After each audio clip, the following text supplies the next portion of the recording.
narito na muli ang gabay, patnubay, paalala at prediksyon mula kay Master Hans Kua.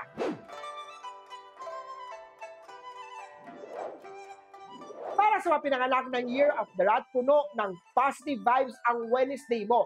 Activated din ang Happy Star, kaya naman makakaakit ka ng maraming swerte dahil sa pagiging masiyahin mo. Huwag tatamarin na ngayong araw at huwag sayangin ang magandang opportunity. Gold at 6 ang swerte sa Year of the Rat.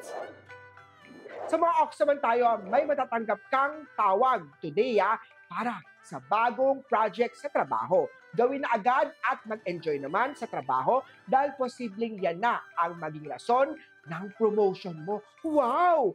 Green at 1 ang swerte kay Ox. Tiger naman tayo, matutong lumingon sa pinanggalingan. Kumustahin ang dating kaibigan, pamilya o katrabaho na nakasama mo at naging part naman ng success mo.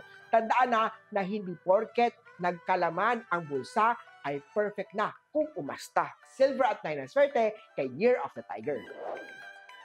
Sa Year of the Rabbit naman tayo, ingatan ang kalusugan. Posibleng magkasakit, kaya naman umiwas sa bawal sa'yo. Iwasan din ang misfortune star dahil yan ang humaharang sa mga magagandang mangyayari. Imbitahan ng personal si Master Hans Kua upang malaman ang mga ritual para tanggalin ang mga negative energy. White at 4 swerte kay Year of the Rabbit. Sa mga Dragon naman tayo, madidisappoint ka ngayong araw dahil ang pinagkakatiwala mong tao ay traitor pala sa iyo. Stay calm at huwag pahalatang affected ka. Keep your friends close but your enemies closer. Pink at 2 swerte kay Dragon. Sa mga Year of the Snake naman tayo, opportunity star activated, sumunod sa rules and regulation ng company dahil maraming mga mata sa paligid na nag-aantay na magkamali ka. Pitch at 19 ang swerte kay Year of the Snake.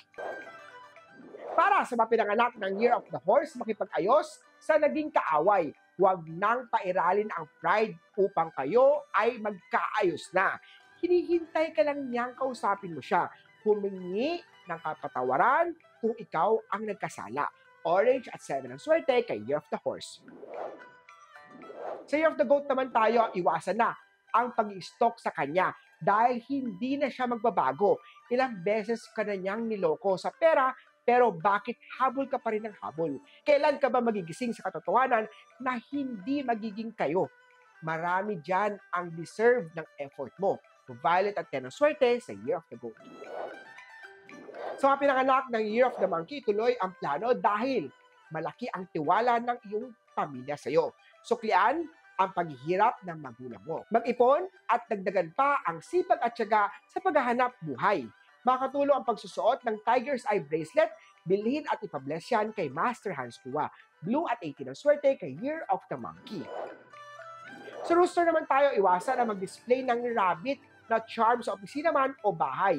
Mag-ingat sa mga bogus buyer. Magkakaroon kayo ng deal. Kausapin ito para sa matinong transaksyon. Huwag kalimutan na maglagay ng lucky charm na cut sa iyong negosyo upang mas lalong pang ma-enhance at marami pang pasok ng pera o ng kliyente sa tindahan. Silver at 14 ang swerte sa chart.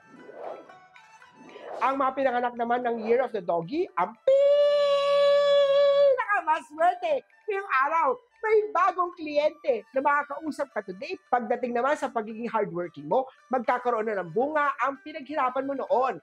Brown at 16 ang swerte kay Year of the Doggy.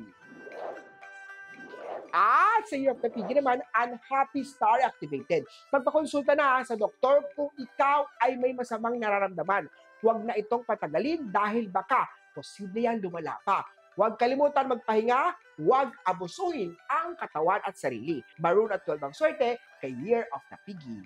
Muli po, ito po yung mga gabay, patnubay, paalala at prediction lang ni Master Hans Kua. Nasa inyo mga kamay, nasa lalay ang inyong tagumpay, kaya naman always be positive at i-claim ang mga swerte, mga ka-ST.